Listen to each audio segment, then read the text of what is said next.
talk to you about a horrible tragedy that occurred overnight. And it was about 9:40 p.m.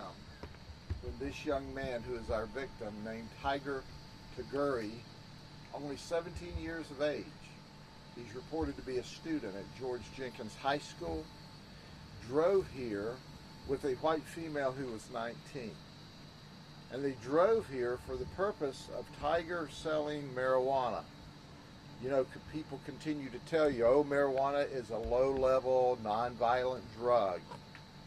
Well, let me tell you once again, y'all don't have to call me a prophet, but that low-level, non-violent drug got this 17-year-old high school kid murdered last night. And here's how it happened. When he drove up, he made the circle, and he pulled up to sell this marijuana. Immediately, several black males, they are reported to us to be in their teens to maybe early 20s, who were sitting on the picnic tables, came over to the vehicle.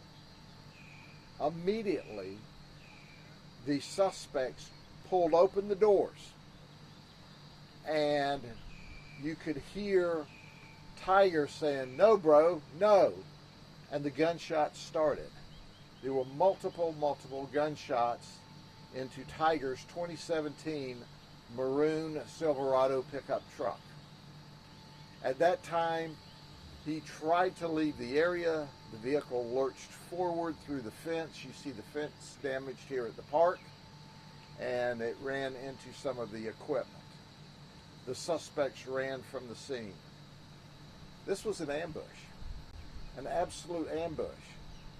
As far as we can tell at this point in the investigation, they didn't take any marijuana that Taigur came to sell. They ambushed and murdered this young man. His parents gave us permission to use his name because we want the community to know that irrespective of what he was here to do, this is a 17-year-old high school kid that was viciously murdered last night in this county park. It never should have happened. We need help in order to quickly identify and apprehend the suspects. Let me talk to the suspects for just a second. There were several of you, and you didn't all fire a gun. So let me ask those of you who didn't fire a gun, do you eventually want to be a witness to a first-degree murder, or do you want to be a co-defendant to a first-degree murder? That's the choice you have. What we want to know today is who did this. And the sooner we get these men off the street, the better. We suspect that they are in the same age range as Taigur. We also know that they still have guns, and obviously they're very dangerous. We are willing to put up $5,000 cash through Crime Stoppers.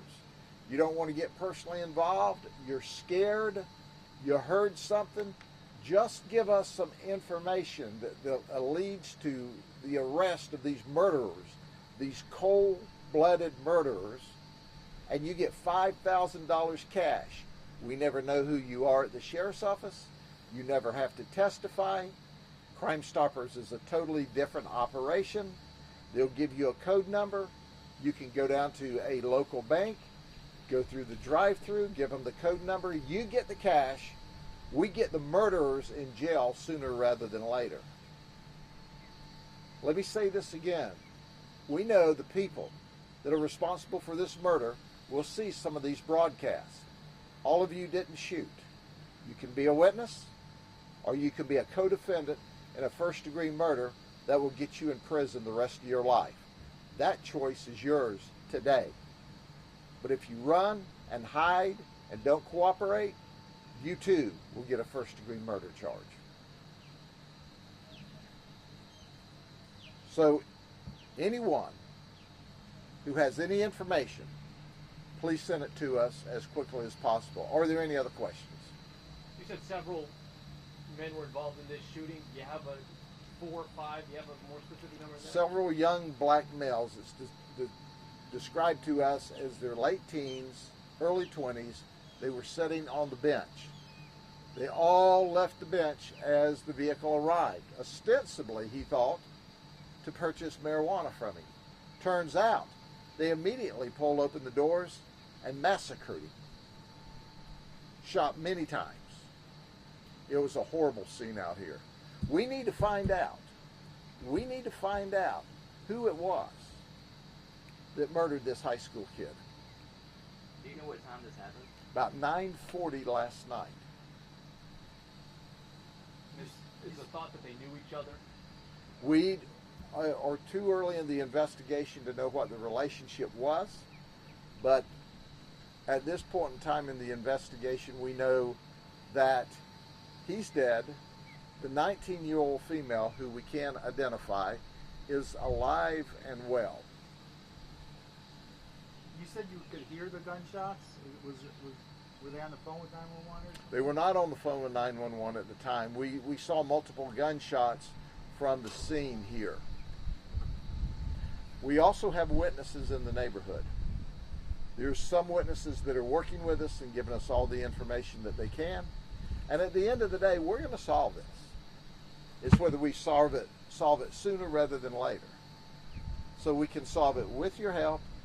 You can get the $5,000, or you can stand back and end up the suspect in attempted first-degree murder.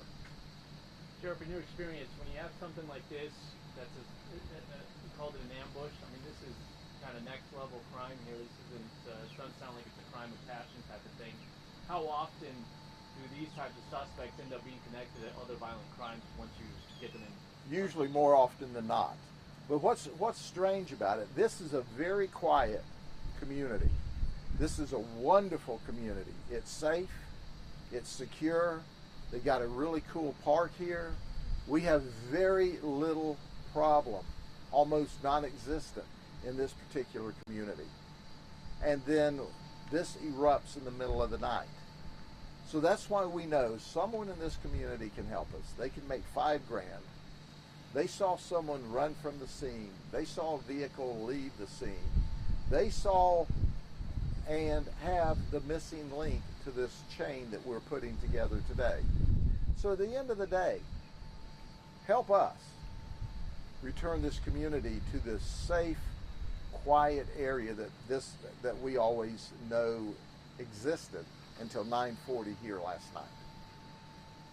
Okay? Thank you very much. Yes, sir.